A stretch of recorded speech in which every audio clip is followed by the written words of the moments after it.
recruter le personnel de maison expérimenté. Bonjour à tous et bienvenue sur les plateaux de Rendez-vous RH. Je suis aujourd'hui avec Laurine Mallet et Morgane Richesse, tous les deux fondateurs de l'agence Morgane & Mallet International. Bonjour messieurs, dames. Bonjour. Justement, Laurine, expliquez-nous, qu'est-ce que vous proposez dans votre agence ? Alors nous sommes une agence de recrutement en personnel de maison, donc nous recrutons du personnel expérimenté pour des clients français ou étrangers qui recherchent du personnel tel que des majordomes, des chefs cuisiniers, des intendants, des gouvernantes. Alors, et quel poste entre dans le terme personnel de maison ? Parce que c'est vrai qu'on a peut-être un petit peu du mal à visualiser. Donc, il y a majordome, vous le disiez. Est-ce qu'il y a d'autres métiers ? Oui, tout à fait. C'est très très large. Je pense qu'on propose à peu près une trentaine de postes dans les maisons. Oui. Plus les maisons sont importantes et plus il y a de personnel, bien évidemment. C'est très hiérarchisé. Donc, c'est vrai qu'elle a expliqué gouvernante de maison, employé de maison, mais il peut y avoir des chauffeurs, des chefs cuisiniers, des nannies, des gouvernantes d'enfants. Et ça peut aller même jusqu'aux pilotes de jet privé et aux capitaines de yacht aussi, parce qu'on fait un petit peu aussi du yachting également. D'accord, alors on imagine que c'est une clientèle plutôt aisée. Tout à fait. Qui fait appel à vous aujourd'hui, ce sont des particuliers, des entreprises ? Oui, tout à fait. La majorité sont des particuliers, sont des familles qui donc vont rechercher du personnel, mais toujours à plein temps, et avoir du personnel sur le long terme. Et nous avons aussi, bien sûr, de nombreux clients qui ont leur société et qui vont rechercher un chauffeur de direction ou une assistante de direction, par exemple. D'accord. Alors, est-ce qu'au XXIe siècle, en France, le personnel de maison s'arrache-t-il toujours comme du pain chaud ? Alors, plus que jamais, la demande est très très forte, autant en termes en France, mais même à l'international. On a une très très forte demande. Comme vous le savez, aujourd'hui, il y a de plus en plus de riches sur la planète, et forcément, ils achètent des biens de plus en plus importants, beaucoup plus grands que peut-être avant. Et aujourd'hui, la demande est très très forte. Alors, côté employeur, on peut aussi se demander si, justement, est-ce qu'on va être heureux chez les employeurs ? Est-ce que ça va bien se passer en termes de gestion de l'humain ? Parce que ce ne sont pas des RH, ce sont des gens normaux, qui n'ont pas forcément des compétences dans le recrutement, dans la gestion du personnel. Est-ce qu'on peut s'attendre à un bien-être quand même des salariés ? Oui, tout à fait. Lorsque une personne va travailler auprès d'un particulier à demeure, il va rechercher aussi à avoir une relation chaleureuse, courtoise, bien sûr. Vous en assurez ? Tout à fait, complètement. Sans familiarité, bien sûr, mais avoir quand même une relation avec l'employeur. Et nous-mêmes, en fait, lorsque nous réalisons des recrutements, nous faisons un suivi. Les premiers mois, en fait, de la prise de poste, nous contactons aussi bien notre client que le candidat que nous avons placé pour s'assurer que tout se passe bien. Alors, à l'inverse de ce qu'on peut avoir dans Rendez-vous RH, où on parle de technologie, d'intelligence artificielle, de tests psychométriques, vous testez vos candidats sur le terrain. Comment ça se passe ? Comment se passe un processus de recrutement dans votre agence ? Alors, c'est assez simple. Bon, comme j'ai expliqué, on est issu de ces domaines-là. Donc, c'est vrai qu'on a fait ces métiers avec Laurine pendant plusieurs années en Angleterre. Donc, on sait de quoi on parle. Ça, c'est très important. Et puis après, c'est vrai que quand on fait des entretiens d'embauche, on regarde beaucoup de choses et on fait des mises en situation. Je vais vous donner un exemple concret. Quand on recrute des majordomes, on peut simuler un service de table à l'agence et on peut faire du testing pour voir s'ils connaissent les règles de table, le service à la française ou à l'anglaise par exemple. Et ça permet de mettre en application ce qu'ils ont écrit sur leur CV tout simplement et de s'en assurer.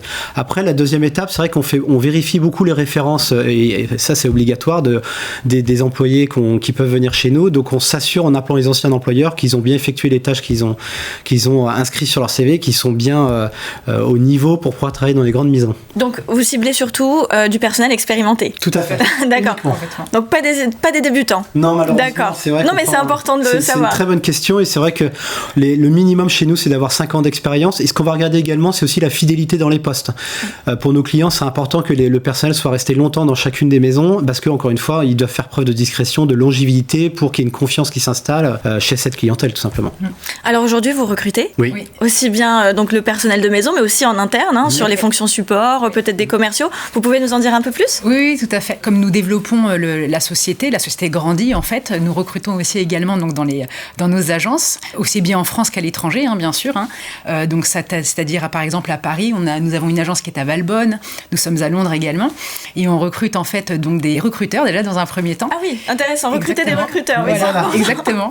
Il en faut. Fait. Et aussi des personnes qui vont pouvoir aussi s'occuper de toute la partie aussi administrative et des dossiers. Qu'est-ce qu'on peut vous souhaiter sur les prochaines années à venir ? C'est de vous développer davantage en France, à l'international, d'avoir plus de talents. Quels sont les objectifs sur les prochains mois ? L'objectif, c'est de trouver des talents en interne, effectivement, pour nous accompagner dans la réussite, parce que c'est un travail d'équipe, plateforme, bien évidemment, et puis le développement d'agences, que comme c'est une clientèle internationale, généralement, nos clients ont plusieurs propriétés dans le monde, et le fait d'avoir un seul interlocuteur, ça permet de fluidifier la demande et la gestion RH de leur maison.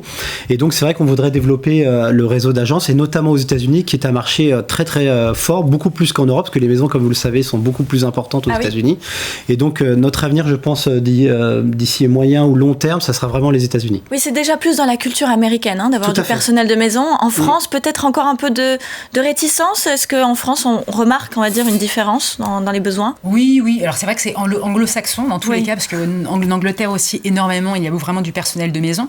Après, en France, non, il n'y a pas de réticence, mais c'est moins coutumier. C'est-à-dire qu'il y a du personnel de maison, mais peut-être que les équipes sont moins développées que dans les pays anglo-saxons, où vous avez vraiment peut-être 5-6 personnes dans une propriété. Alors, ce que vous avez dit qui était assez important, c'est que vous avez donc vos clients le même interlocuteur, quel que soit le pays. C'est-à-dire qu'ils peuvent avoir une résidence aux États-Unis, en Angleterre, peut-être même dans une autre ville, en France, et vous vous occupez de tout. Oui, c'est vrai que c'est important pour nous de personnaliser la relation entre le consultant recrutement et la famille, parce que je vous donne un cas assez précis. Souvent, nos clients ont une propriété à Paris, à Genève ou à Monaco, et le fait de parler à un seul interlocuteur, ça permet de tout de suite fluidifier, et puis le consultant connaît bien l'organisation, le lifestyle, comme on dit, des familles, comment ils vivent, parce qu'encore une fois, chaque maison est vraiment différente. Il y a des maisons formelles, informelles, et le consultant va connaître vraiment très bien la famille et va tout de suite proposer du personnel adéquat en fonction de la vie de la famille. Ça, c'est très important. Alors pour terminer, est-ce que vous avez un service ou un produit phare que vous souhaitez mettre en avant aujourd'hui pour nos téléspectateurs ? Peut-être les yachts, je ne sais pas. Qu'est-ce qui est ? Oui, bien sûr. Dans les recrutements que nous réalisons, c'est vrai qu'on a une demande qui est très importante qui concerne les recrutements des auxiliaires de vie. D'accord. Nous avons de nombreux clients en fait qui nous sollicitent aussi bien pour eux que pour leur père, leur mère, leur oncle par exemple. Et donc nous recrutons beaucoup d'auxiliaires de vie. Intéressant. Ça, c'est un métier qu'on nous demande, un poste qu'on nous demande énormément. La population vieillissante, tout à fait. On le remarque aussi chez les riches, j'ai envie de dire. Tout à fait. Chez tout le monde, ça concerne tout le monde. Et ce qui est important pour cette clientèle-là, effectivement, Laurine a raison, c'est à la fois le métier d'auxiliaire de vie, mais c'est aussi, ils cherchent des gens à qui la même éducation, pouvoir échanger, discuter et pouvoir passer aussi un moment. Parce qu'il n'y a pas que les soins, il y a aussi passer du temps avec des personnes qui sont soit isolées ou soit qui ont besoin d'être accompagnées, tout simplement. Tout à fait. Et en restant à l'heure, dans leur maison, chez eux. Ça, c'est l'une des demandes. Un sentiment très important pour eux, tout à fait. Eh bien, écoutez, c'était très intéressant. On aurait envie de parler des heures de ce secteur assez original. En tout cas, merci d'être venu sur les plateaux de Rendez-vous RH. Merci à tous et je vous dis à une prochaine fois dans une émission Rendez-vous RH.